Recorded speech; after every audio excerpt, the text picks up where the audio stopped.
Hari hashize imyaka isaga 27 ababikira b'umuryango mutagatifu Bordeaux bakorewe ubutumwa muri paruwasi ya Rushaki.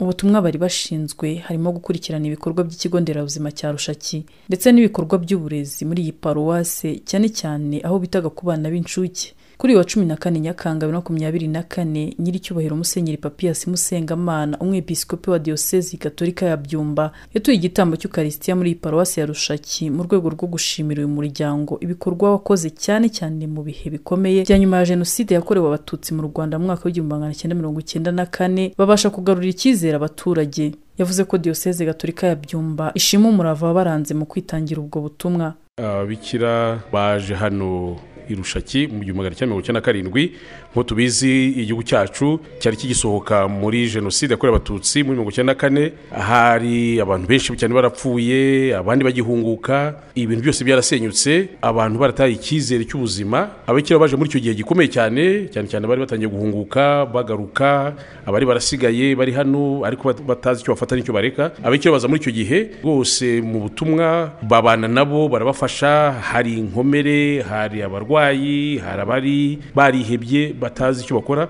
babana nabo rero. Cyane bari bashinzwe centre de santé, iki kigo nderabuzima cya Diocese ya Byumba kiri hano Rushaki, baraza bakoramo bavura abantu. Ubutumwa bakoze n'ubutumwa bukomeye cyane, ariko noneho babano hafi n'abandi bari mu ngo, hari bari barwaremo bahezemo, batafite umuntu bitaho, badafite ubasura, hari ababaga bonyine, abandi barapfuye cyangwa kimwe se barahunze, ku buryo cyari igihe gikomeye cyane. Buryo ababikira bahabaye mu bikomeye, bagarura icyizere abaturage, bagarura icyizere abakirisitu by'umwihariko, ndetse nk'uko babivuze baje abasaserdoti bari batarahagera, ku buryo nibo bantu mbese navuga basa nkaho basigaye ku rugo hano muri paruwasi ya Rushaki. Nta nzibacyuye hari kuko byose twabiteguye ku gihe neza, byafashe umwanya. Ubu twabonye abandi babikira les sœurs oblates de l'Assomption baza kubasimbura. Abambere barahageze ubu ngubu ku buryo batanye gukora imirimo ubutumwa muri centre de santé ya hano Rushaki, n'abandi baziyongeraho mu minsi iri imbere idatinze, ku buryo nta nzibacyuye. Mama Vicentia Nyirakamondo, umubikira w'umuryango mutagatifu Bordeaux, avuga ko mu gihe bamaze muri paruwasi ya Rushaki bagerageje kwitangira ubutumwa bari bashinzwe. Aranasobanura impamvu yatumye basubika ubwo butumwa bari bashinzwe. Hanyuma rero uyu munsi twarimo dusezera kubera ko tukigera hano bwa mbere kwari ukubana n'abaturage mu bikomeye igihugu cyari kivuyemo. Hanyuma hariho n'ubutumwa muri centre de santé bwo kwita ku barwayi baza bagana ikigo nderabuzima cya Rushaki. Hanyuma rero hashize imyaka 4 umubikira wacu wanyuma wari udufashaga mu butumwa nyine kugira ngo bugende neza bwo kwa muganga yitabye Imana. Amaze kwitaba Imana rero muri iyo myaka 4 yose ntabwo rero twabonye ubasha kumusimbura.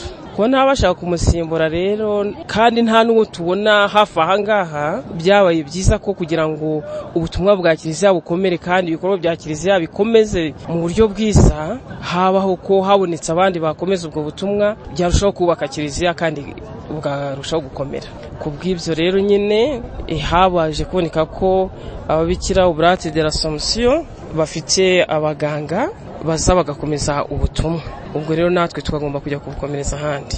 Ni mu rugo rwego rero twagize gusezera, bakadusezeraho nyine kugira ngo tujye gukomereza ahandi ubutumwa, hanyuma na hano Rushaki ubutumwa bukomeze, bityo Kiliziya yacu ikomeze gukora mu buryo buhesha abaturage ishema n'icyubahiro. Ku ruhande rw'abakristo ba paruwasi ya Rushaki ngo ntibazibagirwa uburyo ababikira b'umuryango mutagatifu Bordeaux babereye imbuto nziza bita ku barwayi ndetse n'uburezi. Uyu ni umuyobozi w'inama nkuru ya paruwasi ya Rushaki. Turabashimira imyaka tumaranye nabo, baje mu gihe bikomeye uko mwabyumvise, ariko batwereye imbuto. Tuzibagirwa ukuntu bitaye ku barwayi bacu, ntabwo tuzibagirwa uko bitaye cyane ku bafite ubumuga, uko bitaye ku bakene b'imbabare mu buryo butandukanye, uko bateje imbere uburezi n'uburere muri paruwasi yacu ya Rushaki. Kuri ubu twari dufite ishuri ry'incuke ry'icyitegererezo hano kuri Ecole Primaire ya Rushaki. Abakristo rero ba paruwasi ya Rushaki tuzahora tubazirikana, tuzabahoza ku mutima. Ibikorwa byanyu biravuga, ntabwo bizasibangana mu mitima yacu. Tuzakomeza kubasabira ubutumwa ababikira b'umuryango mutagatifu w'i Bordeaux bakoraga mu bijyanye n'ubuzima mu kigo nderabuzima cya Rushaki, uburezi ndetse n'imirimo nyobokamana buzakomeza gukorwa n'ababikira b'Oblate de l'Assomption. Ni mu gihe ababikira b'umuryango mutagatifu w'i Bordeaux bazakomereza ubutumwa mu madiyoseze ya Gikongoro na Kigali ndetse no hanze y'u Rwanda aho umuryango wabo barizwa.